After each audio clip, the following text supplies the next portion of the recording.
Hello and welcome, dear students. Hope all of you are well and safe. So here I have come up with yet another video of class 10 social science. Okay, and this chapter belongs to the category economics. Okay, now the name of the chapter is money and banking. ये जो chapter रहेगी ये पूरा chapter आप लोगों को दो part में एक्सप्लेन किया जाएगा. ठीक है. So here we are starting the first part of the chapter money and banking. पहले पार्ट में पूरा मनी कवर किया जाएगा और सेकेंड पार्ट में बैंकिंग पोर्शन कवर किया जाएगा. ठीक है. So let us start. Okay. Now whenever we say money, what comes to our mind? हमारे मन में क्या आता है? मनी क्या है? Money is in simple sense medium of exchange. Money is what? Medium of exchange. So before the evolution of paper money, what were the things which was considered as the medium of exchange? We'll study the same in this chapter. Before understanding money, हमें पहले यह समझना चाहिए कि जब ये paper money जो अभी हम लोग यूज करते हैं ये नहीं था तब क्या यूज होता था. तब प्रिवेलिंग एक सिस्टम था जिसका नाम है बार्टर सिस्टम. ठीक है. Barter system. ठीक है. जहां पर कमोडिटीज के बदले में, ठीक है, बार्टर सिस्टम क्या किसे कहते हैं? Commodities are exchanged in terms of commodities. ठीक है. कमोडिटीज के बदले में कमोडिटीज एक्सचेंज जहां पर होती है या होती थी उसी सिस्टम को कहते हैं बार्टर सिस्टम. क्लियर? ये बार्टर सिस्टम अराइज क्यों हुआ? रीजन ये है कि each and every individual in this world lack something. कुछ ना कुछ उसके पास कमी होगी. हर एक इंडिविजुअल के पास सब कुछ नहीं होगा. एक एग्जांपल लेते हैं हम लोग. समझ लीजिए कि एक इंसान है और दूसरा इंसान है बी. ए के पास है राइस, बी के पास है शुगर केन. क्या है? Sugar cane. क्लियर? अभी ए को चाहिए शुगर केन, बी को चाहिए राइस, तो दोनों एक दूसरे का ये सामान एक्सचेंज कर लेंगे और इसी प्रोसेस को कहते हैं barter system. Clear? Moving ahead, move करते हैं. अभी भी बार्टर सिस्टम एक्सिस्ट करता है. ओके. असम के ही एक जगह है जहां पर मोरियानी नाम बोलते हैं. ठीक है. वहीं पर एक मेला हर साल लगाया जाता है जिसका नाम है जॉनबिल मेला. ओके. नाउ क्या अभी भी बार्टर सिस्टम काम कर सकती है? अगर हम ये सोचे कि whether barter system can work now, no. Barter system has some sort of disadvantages and these disadvantages will discuss here. पहला जो बार्टर सिस्टम का मोस्ट इंपॉर्टेंट डिसएडवांटेज है lack of double coincidence of funds. Lack of double coincidence incidence of wants. Okay. समझ लिए कि एक इंसान है बी और एक इंसान है. ठीक है. ए के पास हैज, समझ लो, एप्पल. ठीक है. वांट्स मतलब उसको जरूरत है राइस. ठीक. और बी और एक इंसान है जिसके पास राइस है बट वांट्स ऑरेंज. नाउ बात समझ में आ रहा है? तो क्या इधर इन दोनों का वांट्स कोइंसाइड करेगा? नहीं करेगा. तो here barter system would fail. यहां पर बार्टर सिस्टम पूरी तरीके से क्या हो जाएगा? फेल हो जाएगा. क्यों? इसको चाहिए एप्पल, चाहिए राइस, तो इसके पास से राइस तो ले सकता है but B does not want apple. B को चाहिए ऑरेंज, तो ऑरेंज इसके पास नहीं है, तो दोनों का वर्ड कोइंसाइड नहीं करेगा, इसीलिए barter system will cease to exist here. Clear? So पहला डिसएडवांटेज ऑफ बार्टर सिस्टम क्या है? Lack of double coincidence of word. Okay, next पढ़ते हैं।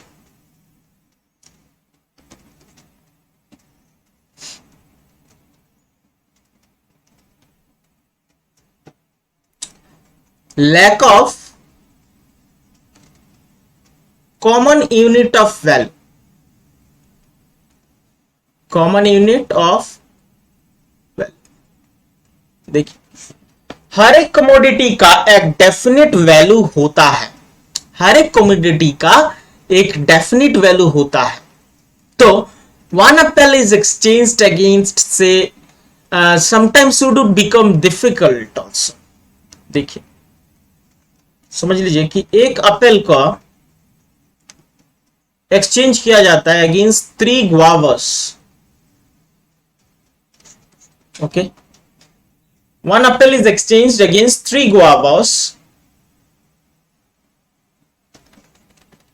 now if some people does not have guavas, they have say oranges। okay, now it would become difficult for a person to exchange apple in case of oranges। okay, so barter system lack common unit of value। जैसे कि अभी हमारा पास common unit of value exist करता है, जैसे कि एक स्मार्ट जेल एक पेन आप खरीदने जाएंगे तो उसका दाम 5 रुपए है, कॉमन यूनिट है उसका। ठीक है, नॉट ओनली इन आसाम में 5 रुपए होगा, इंडिया के कहीं भी कोने में जाओ वो 5 रुपए ही होगा। या इंजन ऑयल 210 रुपए या 215 रुपए, यहीं पर जो होगा इंडिया के किसी भी कोने में जाओ यही होगा। तो they have common unit of value, but in barter system common unit of value does not exist. Clear है? Moving forward,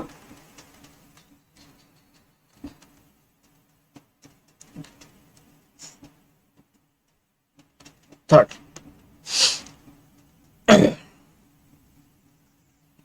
barter system ceases to exist or ceases to operate when the commodities are indivisible in nature। okay, lack of divisibility बोल सकते हैं हम इसे। Okay, ए के पास और B दो इंसान है, ए के पास ब्रेड है, ठीक है, बी के पास एलिफेंट है। अभी बी को ब्रेड चाहिए, बी को ब्रेड चाहिए, but now for one elephant, एक हाथी के लिए, ठीक है, कितना ब्रेड एक्सचेंज करे, there is a question. Common unit of value नहीं है। दूसरा, एक पैकेट ब्रेड के लिए, for one packet bread, okay, can a elephant be divided? No, it won't be possible। clear? so it lacks of divisibility। clear? next or the last point of disadvantage of barter system हम क्या कह सकते हैं? store of value, lack of store of value। clear? now commodities, some are perishable, commodities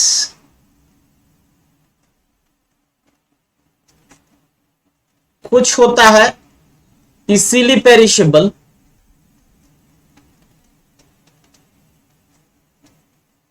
and कुछ होता है perishable but may take time, perishable after long time but perishable in nature, say milk, egg, veggies, okay, fish, all these are perishable in nature।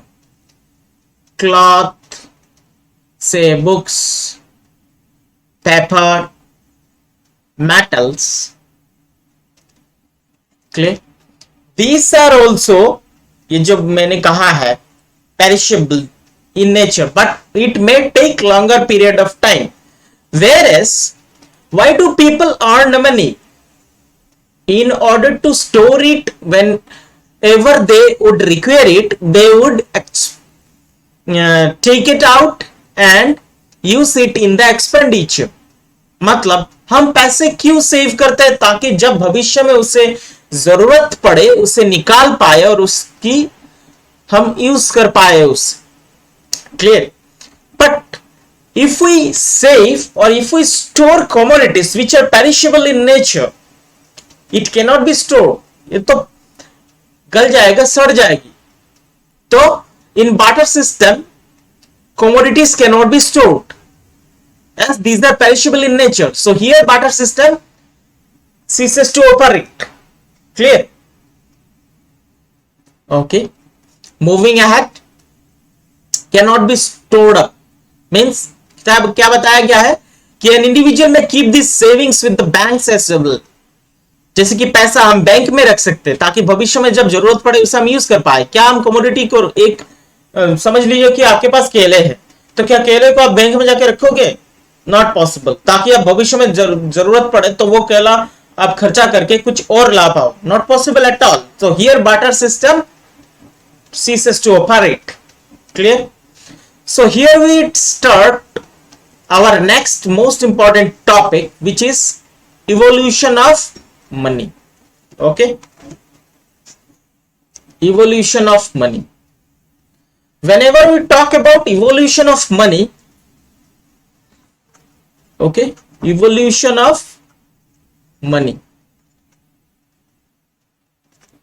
the money what we use today has not been arrived in the same stage from the earlier period.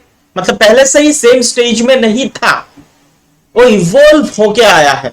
सो पहला system of money जो exist करता था वो था barter system. मुझे नहीं लगता कि और ये पढ़ाने की जरूरत है, हम ऑलरेडी पढ़ चुके हैं। ठीक है, तो first stage in the evolution of money क्या है? बार्टर सिस्टम, जहां पर कॉमोडिटीज के बदले में कॉमोडिटीज को एक्सचेंज किया जाता था। But the commodity used as money as act as the medium of exchange in that system. However, the barter system broke down because of inherent disadvantages and what we have studied right now.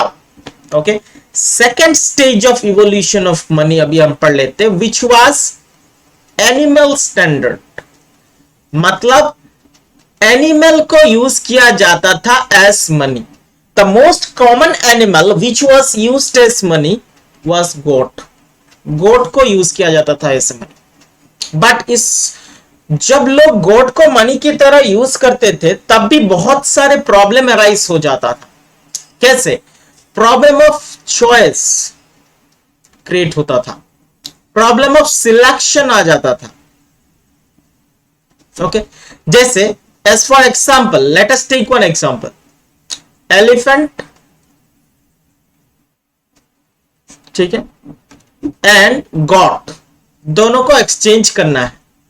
Okay, अभी एक elephant के बदले में कितना गोट होगा? समझिए 40 गोट। But problem of क्या आ गया? चॉइस आ गया कि गोट में भी सम में बी सिक, सम में be weak, some may have diseases and some may have strong।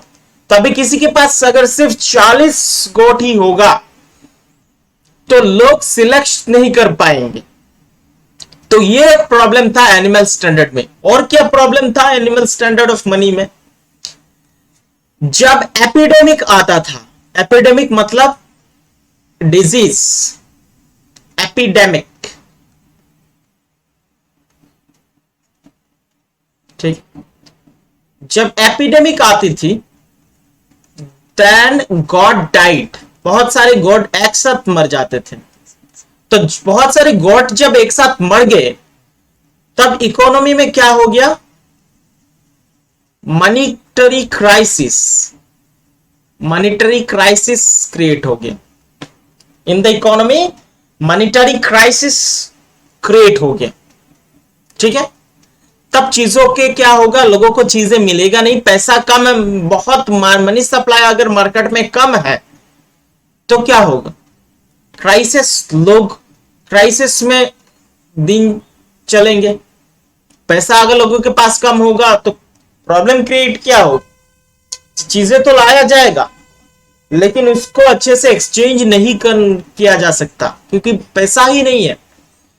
और ब्रीडिंग सीजन में क्या होता था, मतलब तब गोट का संख्या जो इंक्रीज बढ़ जाता था। इसमें भी बहुत ज्यादा प्रॉब्लम है, एक मनी सप्लाई बढ़ जाती थी, और जब मनी सप्लाई बढ़ जाती है इकोनॉमी में तब इन्फ्लेशन क्रिएट हो जाता है। ठीक है, इन्फ्लेशन, प्राइस राइज होता है, समझे कि नहीं। तो ये भी प्रॉब्लम था। और गोट एंडेमिक में अगर मर जाते थे तो मनी सप्लाई मार्केट में कम हो जाती थी, मॉनेटरी क्राइसिस हो जाता था, तब भी प्रॉब्लम हो जाता था। क्लियर। सो इसी के वजह से नेक्स्ट स्टेज ऑफ इवोल्यूशन में चला गया। Clear. So we will study now third stage in the evolution of money which is metallic standard. Metallic, third stage, metallic standard. उसके बाद हम पढ़ेंगे types of money. Metallic standard में क्या होता था, some precious metal like gold, silver, ठीक है, ये कॉपर, सम वैल्यूएबल जो मेटल होते थे, इन सबको यूज किया जाता था एज मनी। बट इसमें भी बहुत सारे डिसएडवांटेजेस थे। क्या कि it would become difficult for the persons to carry such precious metal from one place to another. डकैती की बहुत चांसेस थी, चोरी हो जाने का चांसेस थी, डर रहता था, रिस्क फैक्टर ज्यादा था, रिस्क फैक्टर बहुत ज्यादा हो गया। क्लियर। इसीलिए मेटेलिक मनी के बाद आया coinage. Fourth stage in the evolution of money was coinage, मतलब इंपॉर्टेंट प्रेशियस मेटल से कॉइनेज, मतलब जितने भी गोल्ड हो गया, सिल्वर हो गया, these are were precious metals, इसमें से कॉइन मिंट किया जाता था। ओके। और इनमें से कॉइन मिंट करने के बाद, after minting the coin from this precious metal, इसको as a medium of exchange use किया जाता था, as a medium of exchange. पर इसमें भी बहुत सारा डिसएडवांटेजेस था। एक तो था मनी सप्लाई की, क्योंकि as this were precious metal, जहां तहां तो मिलेगा नहीं। अबे गोल्ड जहां पर मिला या सिल्वर मिल भी गया तो उसमें से कॉइन मिंट करने के बाद as a medium of exchange use किया जाएगा, तो मनी सप्लाई क्या होता था, कम होता था। अगर मार्केट में आपके पास पॉकेट में पैसा ही नहीं होगे तो क्या आप सामान खरीद सकते हो, तो क्या होगा, पॉवर्टी होगी। पैसा नहीं तो क्या होगा, पॉवर्टी होगी। क्लियर। तो ये भी एक बहुत बड़ा डिसएडवांटेजेस था। और फिर हुआ इवोल्यूशन, और रिस्क फैक्टर तो था ही, क्योंकि जिसके अगर किसी के पास ज्यादा गोल्ड एंड सिल्वर कॉइन हो गया, ठीक है, तो उनके लिए पैसा एक जगह से दूसरे जगह कैरी करना बहुत मुश्किल हो जाता था। कि अगर किसी को भनक लग गए, ठीक है, then they will come forward and they will try to steal the money. Clear. So इसी की वजह से लास्ट स्टेज ऑफ इवोल्यूशन आया, जिसे फिफ्थ स्टेज कह सकते हैं, विच इज पेपर मनी, जो अभी हम लोग यूज करते हैं। ठीक है, paper money, whatever we use today, अभी हम लोग जो यूज करते हैं पेपर मनी। पेपर मनी भी दो तरीके का था, representative paper money and non representative. पहला तो था रिप्रेजेंटेटिव पेपर मनी, रिप्रेजेंटेटिव, और दूसरा था non representative. Okay, representative and non-representative paper money. Now representative, as for example, ये सोचिए कि अगर एक प्लॉट ऑफ लैंड ये है, A is A is the owner, B इसको खरीदना चाहता है, B is the buyer and A is the owner. तो अगर ए ने A sold, this is land, A ने बेचा, बी ने खरीदा, बॉट, तो is there any physical exchange? क्या कोई फिजिकल एक्सचेंज होगा? बी ए को पैसा देगा, फिजिकल एक्सचेंज। क्या ए लैंड उठा के दे सकता है बी को? नहीं। सो इसके लिए लैंड का रिप्रेजेंटेशन में कुछ पेपर वर्क्स किया जाएगा, जिसे लैंड डीड कहते हैं, लैंड डीड कहते हैं, और वही लैंड डीड बी के पास चला जाएगा। मतलब क्या हुआ? बी ने डायरेक्ट फिजिकल एक्सचेंज किया, पैसा दे दिया ए को, और ए इसके बदले में लैंड के बराबर का एक कुछ पेपर बना के वो पेपर एक्सचेंज कर लेगा बी के साथ। ठीक है। In the same way representative paper money में क्या होता था कि as gold and silver were precious metal, so इन सबका रिस्क हटाने के लिए इनका ही रिप्रेजेंटेशन में कुछ पेपर में गोल्ड और कॉइन की बात लिख के पेपर एक्सचेंज कर लिए जाते थे, और बाद में एक्चुअल में गोल्ड एंड सिल्वर को उठाया जाता था। तो that was representative paper money. इसमें भी बहुत सारे प्रॉब्लम होना शुरू हो गया। अगर पेपर किसी के पास से गुम हो गया, ये भी सही है।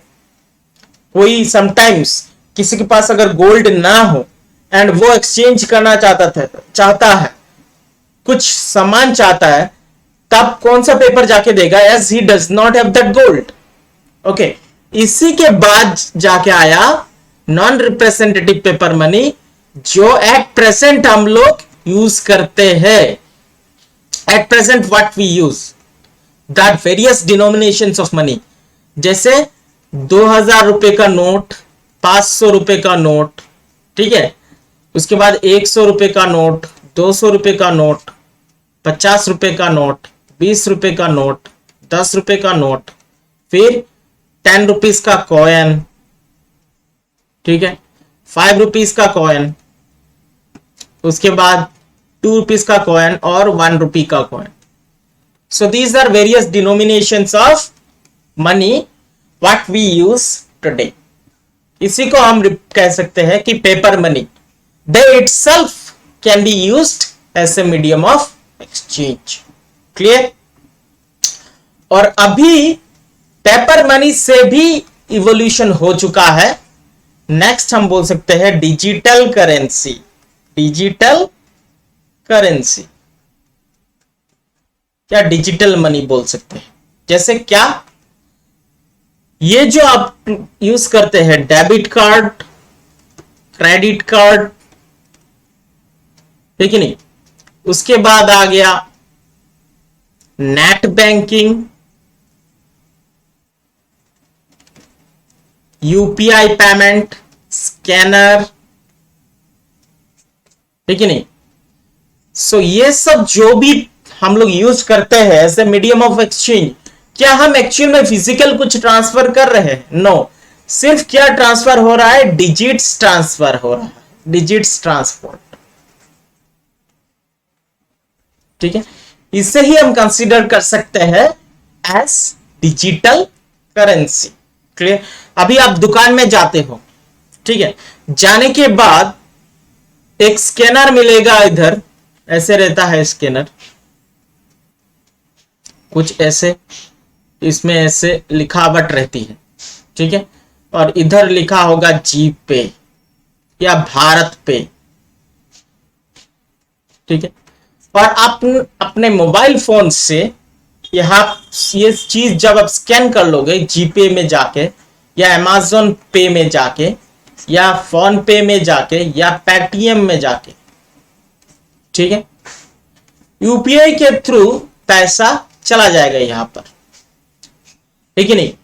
सो एक्चुअल में क्या ट्रांसफर हो रहा है? एक्चुअल में तो nothing is being transferred, actual में कुछ भी ट्रांसफर नहीं हो रहा है। एक्चुअल में is there any transfer?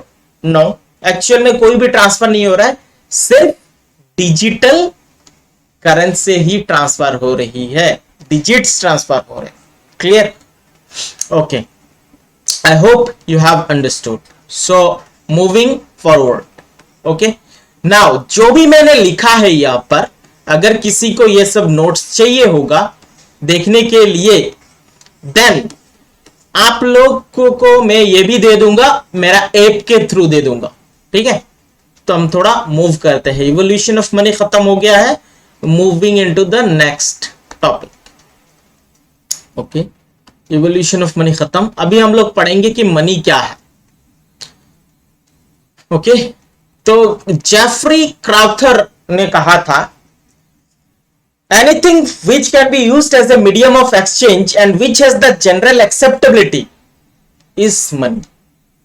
Money का दो मोस्ट इंपॉर्टेंट कैरेक्टरिस्टिक क्या है, जिसको as a medium of exchange use किया जा सकता है, medium of exchange, clear, and which has the general acceptability, लोग उसे एक्सेप्ट भी करें, ठीक है। अभी हमें देखिए, ये हो गया डॉलर का साइन, समझ लीजिए ये डॉलर है। Okay, now we know that it can be used as a medium of exchange, but where, in America, है कि नहीं। Can it be used in India, no. क्या इसे इंडिया में यूज कर सकते हैं, नहीं कर सकते। तो ये डॉलर का मीडियम ऑफ एक्सचेंज है, but it is not acceptable in India, तो इंडिया में इसे हम मनी नहीं कह सकते, clear. I think you have understood. तो मनी का पहला ही रूल क्या है, जनरल एक्सेप्टेबिलिटी होना चाहिए, लोग जिसे पसंद करें या लोग जिसे माने उसी को हम मनी कहेंगे। दूसरा, money must have cognizability, cognizability means money must be identifiable in nature, मतलब अगर मैं 100 रुपए का नोट बोलूं, 100 रुपीज का note, it must be identifiable, मतलब 100 लिखा हुआ होना चाहिए। कुछ भी ऐसे कागज का टुकड़ा जहां पर महात्मा गांधी का फोटो है और उसमें 100 लिखा हुआ है, उसे हम मनी नहीं कहेंगे। इट मस्ट हैव द कॉग्निजिबिलिटी, मतलब उसका आइडेंटिफाइबिलिटी होना चाहिए। मतलब अगर असम में हम रहते हैं और 100 रुपए का नोट हम पहचानते हैं, तो America sorry not in America, in India के किसी भी कोने में इसी 100 रुपीस को अगर दूसरे भी पहचान रहे in the same with the same denomination, तब हम उसे कहेंगे इट हैज कॉग्निजिबिलिटी, क्लियर। दूसरा, मनी मस्ट हैव ड्यूरेबिलिटी, मतलब मनी मस्ट बी, जैसे कि there are some goods which are perishable in nature, clear. तो money if it is perishable तो उसे हम मनी नहीं कहेंगे, it must be durable in nature. दूसरा, money must have homogeneity, homogeneity का मतलब सेम होमोजेनस स्टेटस होना चाहिए। जैसे 1 रुपया अगर असम में 1 रुपया है, तो तमिलनाडु में भी 1 रुपया होना चाहिए, और केरल में भी 1 रुपया होना चाहिए, वेस्ट बंगाल में भी 1 रुपया ही होना चाहिए। उसका साइज, होमोजिनिटी समझ में आ रहा है कि नहीं। फिर मैं बता रहा हूं, देखिए, अगर मैं 500 रुपीज का नोट, 500 का नोट, ठीक है, इसका साइज, शेप, कलर, उसके बाद उसके ऊपर जो पिक्चर, सब सेम होना चाहिए ऑल ओवर द इंडिया जहां पर ये चल रहा है, तभी हम उसको बोलेंगे इट इज मनी। इसी चीज को कहते हैं होमोजेनिटी, क्लियर। उसके बाद आ गया आपका मनी मस्ट हैव लिक्विडिटी, सबसे ज्यादा most important asset which is liquid, उसे मनी कहते हैं, पैसा, मनी। मनी का क्या होना चाहिए, लिक्विडिटी होना चाहिए, लिक्विडिटी। इसका मतलब, लिक्विडिटी का मतलब, if anything which can be directly converted and immediately can be converted into goods and services, जिसको directly goods and services में convert किया जा सकता है, goods and services, clear, इसी को हम कहेंगे liquidity।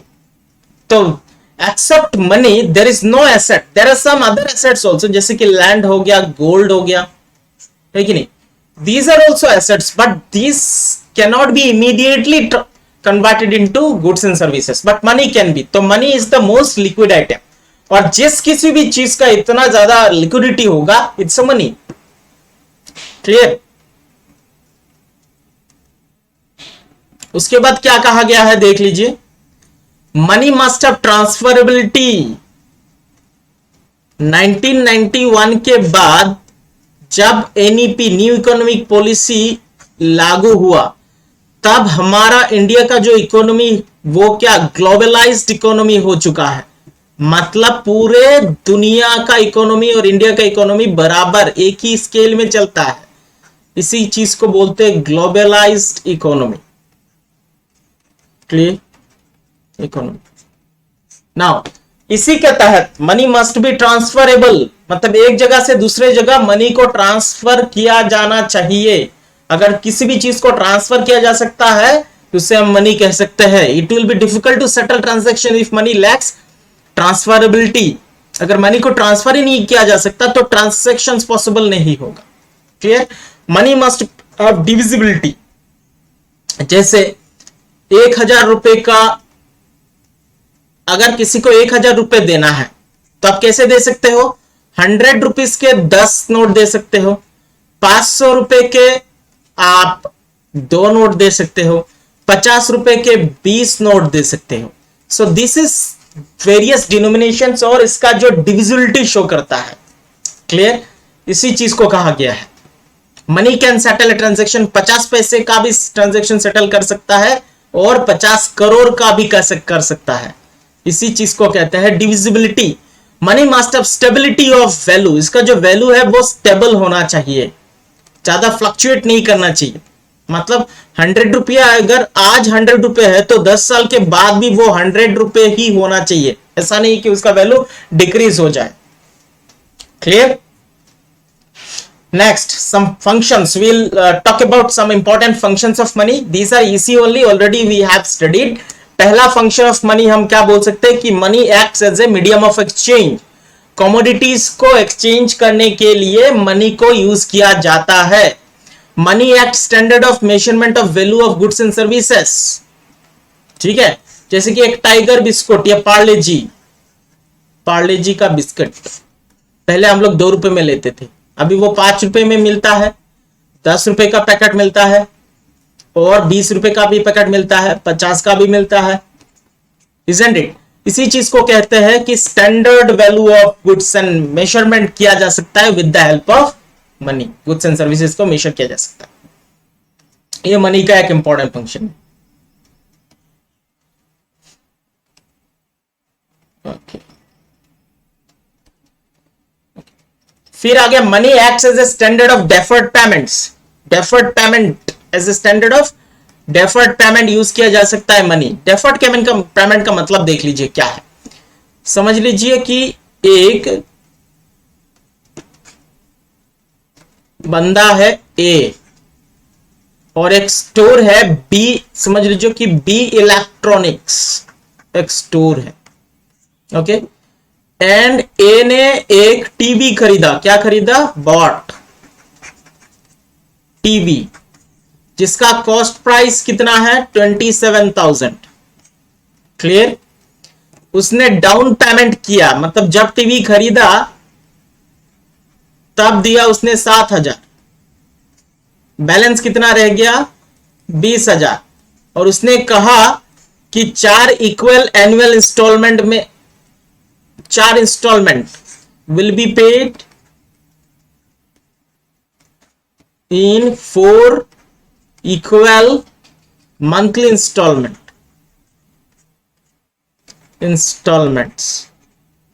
ठीक है। तो हर महीने जाके वो कितना पैसे देगा? 4,000। इसी को कहते हैं as a deferred payment. Deferred का मतलब अलग अलग छोटे छोटे डिनोमिनेशंस में पूरा पैसा पे कर देना, इसको बोलते हैं डेफर्ड पेमेंट। क्लियर। तो स्टैंडर्ड ऑफ डेफर्ड पेमेंट की तरह भी यूज किया जा सकता है मनी को। Money acts as a standard of deferred payment. Clear. Money functions as the store of value. Yes, store of value. Money can be stored, saved. पैसा save किया जा सकता है, इन्वेस्ट किया जा सकता है। ठीक है। Can be saved, can be invested, इसीलिए इसको कहते हैं store of. Clear. Next,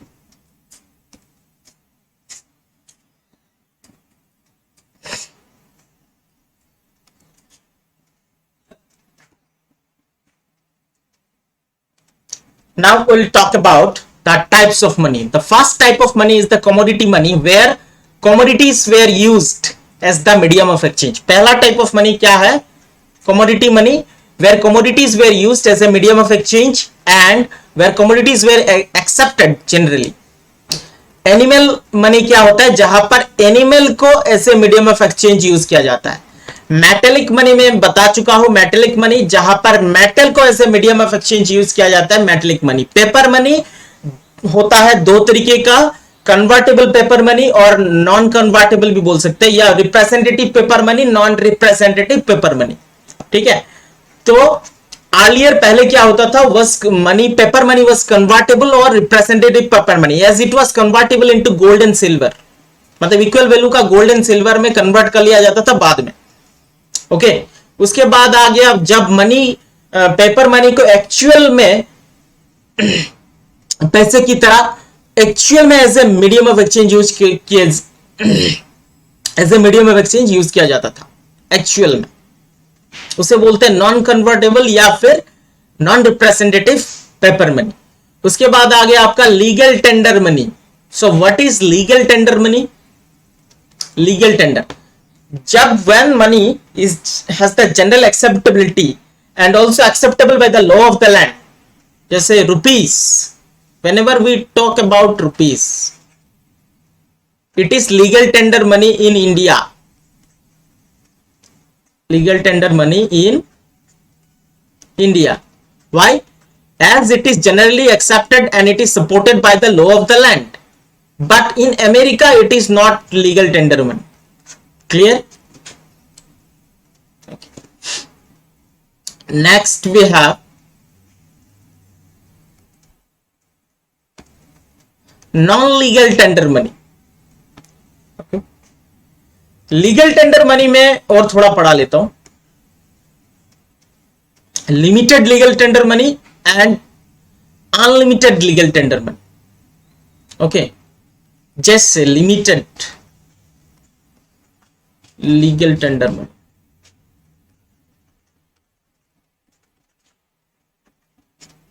and unlimited legal tender. Now समझ लीजिए कि एक गाड़ी, कार खरीद रहा है, बोलेरो. ठीक है, जिसका लेटेस्ट मॉडल, जिसका दाम है 14 लाख. किसको खरीदना है? मिस्टर ए को खरीदना है. Mr. A wants to buy a Bolero which is of 14 lakhs. अभी इसको पैसा देना है. अगर वो 14 लाख का कॉइन्स दे रहा है, ठीक है, कॉइन्स दे रहा है 14 लाख रुपए का कॉइन्स, वो भी 1 रुपए, 2 रुपए और 5 रुपए का, तो the person who is about to accept it, can it be accepted? No. तो यहीं पर लीगल टेंडर मनी लिमिटेड हो जाता है. मतलब अगर लार्ज डिनोमिनेशंस का कोई ट्रांजैक्शन हो, तब coins can not be used. That's why it has limit. Whereas unlimited legal tender money हम किसे कह सकते हैं? जैसे money of large denominations like 2000 rupees का नोट, 500 रुपीज का नोट. ओके, तब 14 लाख का पेमेंट कर सकते हैं कैश में. बट अगर digital currency for as a present age, अगर डिजिटल करेंसी यूज करे, ओके, जिसे अनलिमिटेड लीगल टेंडर मनी कहेंगे, डिजिटल करेंसी. ठीक है, जिसके लिए 1 रुपए भी हम कर सकते हैं और 1 करोड़ का ट्रांजैक्शन भी कर सकते हैं. तो अनलिमिटेड लीगल टेंडर मनी उसे ही कहेंगे जहां पर 1 रुपए का भी ट्रांजैक्शन पॉसिबल हो, जिसके द्वारा और 1 करोड़ 100 करोड़ का भी पॉसिबल हो, उसे कहेंगे unlimited legal tender money. Clear?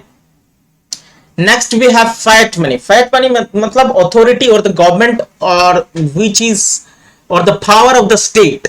So money supported by the government और power of the state is the fiat money. Token money किसे कहेंगे? देखिए, whenever we take 500 rupees note जिसमें 500 लिखा होता है, ठीक है, ये जो जिस पेपर में लिखा होता है, ठीक है, ये 500 उस पेपर का क्या है? फेस वैल्यू है. ठीक है। But in the real case, क्या जो जिस कागज में वो 500 लिखा हुआ है, इसका इंट्रिंसिक वैल्यू क्या 500 रुपए होगा? नहीं, it would be quite less. ठीक है। तो हमें क्या पता चला कि जिस मनी का फेस वैल्यू ज्यादा होता है देन द इंट्रिंसिक वैल्यू मतलब real value of the paper where the actual amount is written. तो where the face value of the money is greater than the intrinsic value of the money, that money is known as token money. उसे हम कहेंगे token money. Clear? Next we have check money. Okay, check is not a legal tender money as it does not have the general acceptability, but for large transactions check को use किया जाता है as a medium of exchange. Check आप लोग को पता होगा। A check is actually what? It is a promise. A check is nothing but a promise. इधर लिखा होता है टू पे, किसको पे करना है, फिर लिखा होता है रुपीस, कितना रुपीस, इधर आपका बैंक अकाउंट लिखा होगा, इधर रुपीस अमाउंट लिखा होगा, बस यही। So it acts as a legal, it has the sort of legality but it is not legal tender money, it is not accepted by all. अभी आपने 100 रुपए का फिश खरीदा फिश मार्केट में जाकर, तो can you issue check? No, it is not acceptable. But for large transactions से 1 लाख 2 लाख 5 लाख 50,000 20,000, ठीक है, cheque can is acceptable. Okay, तो उसे मनी तो कहेंगे but it is not legal tender money as it does not have the general acceptability. Clear है? Moving ahead.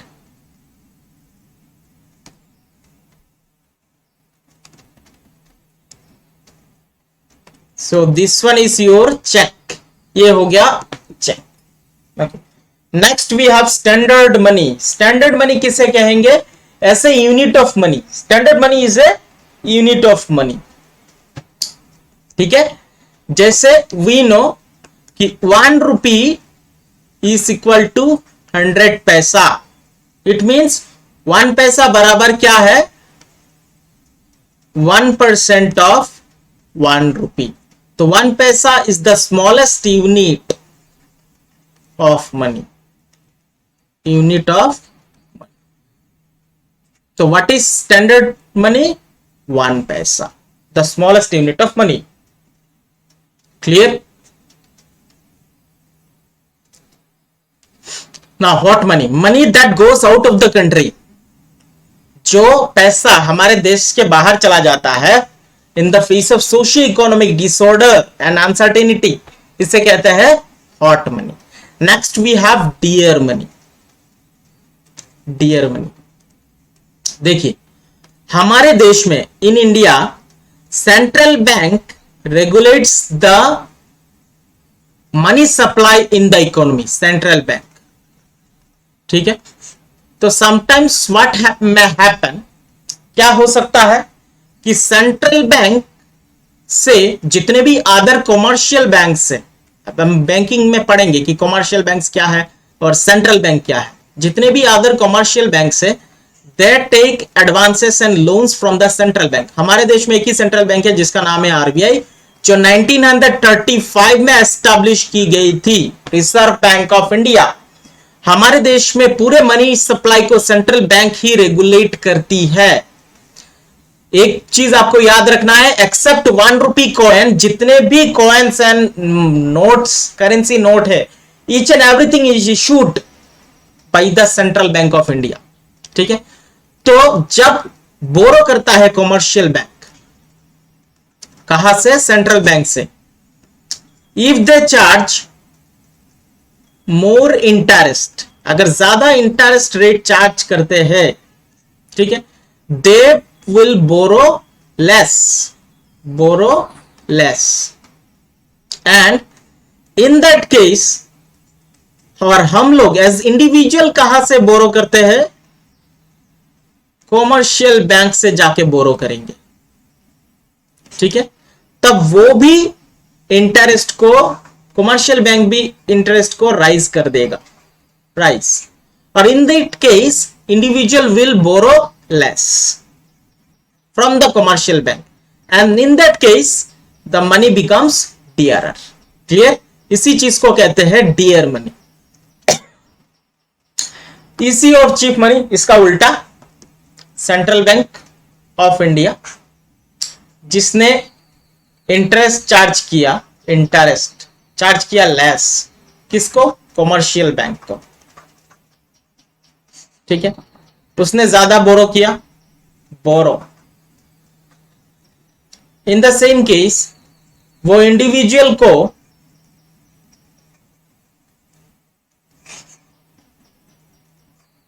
Interest कम charge करेगा, interest less, and they will borrow more. और इसी पैसे को बोलते हैं चीप मनी और easy money.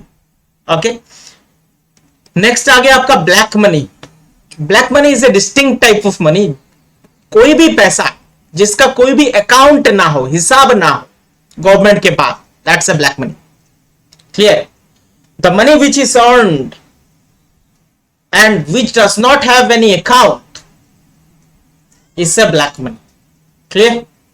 High power money, black money अगर आप लोगों को और अच्छे से समझना है तो इसके ऊपर मैं एक अलग सा वीडियो बनाऊंगा, इसलिए अभी एक थोड़ा सा ही मैं कहा हूं कि देखिए कि एक इंसान है जिसका टैक्सेबल इनकम है 5 लाख, जिसको 5 लाख टैक्स देना है, समझ लीजिए फॉर एग्जांपल, बट उसने कुछ मैनिपुलेट करके अपने अकाउंट स्टेटमेंट में बना दिया कि 1 लाख, तो जो 4 लाख रुपए का उसने टैक्स नहीं दिया उसको हम ब्लैक मनी कहेंगे।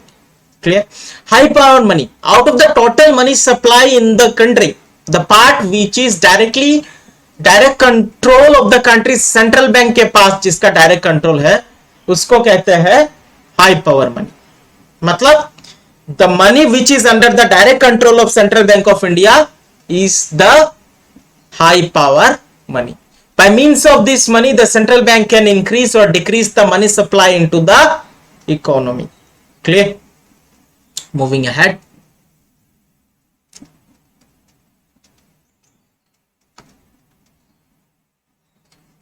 Okay, आ गया है लास्ट तक लगभग। Role of money. पहला, money makes exchange easier, without money exchange is difficult. दूसरा, the price system is important characteristics in market. ठीक है, अगर किसी भी चीज का प्राइस ना हो तो हम उसे खरीद नहीं पाएंगे, उसको एक्सचेंज नहीं कर सकते, तो प्राइस सिस्टम पॉसिबल होता है due to money. Even in a system where the administrative decisions of the government determine the price and output of commodities and services and not their demand and supply, the value of output in that system is expressed in terms of money. मतलब जहां पर पूरा government करता है, पूरा मतलब government decides, okay, price and output of the commodities, कितना बनाना है और किस कमोडिटी का क्या प्राइस होगा। There also commodities are represented in terms of money. Clear? Next आ गया drawbacks of money. पहला drawback of money क्या है? Money lacks stability of value. ये सही है। मैं खुद अपना एक्सपीरियंस बता रहा हूं। When I was a child, मैं 1 रुपए में मुझे पॉपिंस चॉकलेट में खाता था, पॉपिंस, जो 1 रुपए में 10 चॉकलेट्स मिलता है, और आज 1 रुपए में सिर्फ एक ही चॉकलेट मिलता है। तो इसका मतलब क्या हुआ? Value of money got decreased. Okay, इसी चीज को कहते हैं, and it is also one of the drawback of money, means money, the value of money is not stable. आज जो चीज आपको 10 रुपए में मिल रहा है, वही चीज के लिए आपको देना पड़ेगा 100 रुपए। The value of money gradually decreases. It means that money lacks stability. दूसरा, money may be used as one of the instrument to facilitate the concentration of economic power. ठीक है नहीं? जिसके पास पैसा ज्यादा होगा उसका पावर, अभी पैसे का ही दुनिया है, जिसके पास पैसा ज्यादा उसका ही पावर ज्यादा। तो as a concentration of power and wealth लोग कर लेंगे। In an economy where money is everything, money can easily become a means to acquire economic power. जिसके पास पैसा ज्यादा होगा उसके पास पावर ज्यादा होगा। वीकनेस फॉर मनी में be well to the cause of the erosion of the social value system. लोगों का सोशल वैल्यू सिस्टम तो पूरा खत्म हो चुका है due to evolution of money. Corruption बढ़ गया है, इरेगुलरिटीज, इनजस्टिस, ठीक नहीं, खून करके लोग बच जाते हैं पैसे की दम पर। ड्रग्स 2 दिन क्या बोल रहा हूं, मोटा मोटी आप समझ लीजिए कि लगभग 1 साल हो चुका है, शायद 1 साल पहले शाहरुख खान का बेटा पकड़ा गया था फॉर ड्रग्स केस, बच गया पैसे के दम पर। पैसा उसके पास बहुत है, बच गया। इसी तरीके से बहुत सारे ऐसे सेलिब्रिटीज है, बहुत से खून करके भी बच जाते हैं due to power of money, क्योंकि वकील खरीद लेते हैं, जज को खरीद लेते हैं। तो ये मनी का ड्रॉबैक है। Okay, but when money takes the form of black money का फॉर्म अगर मनी ले लेता है, the economy suffers in many different ways, क्योंकि इकोनॉमी का जो सर्कुलेशन है उसमें से वो मनी चला जाता है, क्योंकि उसका अकाउंट नहीं होता। Okay, for instance the government loses considerable amount of revenue and taxes. Clear? So hope आप लोगों को ये चैप्टर समझ में आया होगा। अगर किसी को भी इस चैप्टर में कोई तकलीफ होता है आप कमेंट कर सकते हैं। ओके, एंड होप सारे सिचुएशन नॉर्मल हो जाए। आज मैं जहां से वीडियो बना रहा हूं यहां पर पूरी तरीके से फ्लड हो चुका है, ठीक है, डिवास्टेटिंग फ्लड। असम में फ्लड चल रहा है और मैं जहां से बना रहा हूं उधर भी फ्लड हो चुका है। मैं बहुत कष्ट करके बना रहा हूं वीडियो। मैं चाहता हूं कि आपका पढ़ाई ना रुके, इसीलिए आप लोग वीडियो के नीचे कमेंट करिए कि और आप कौन से सब्जेक्ट में हेल्प चाहते हैं, मैं वो भी करा दूंगा। Okay, so that's it, good bye.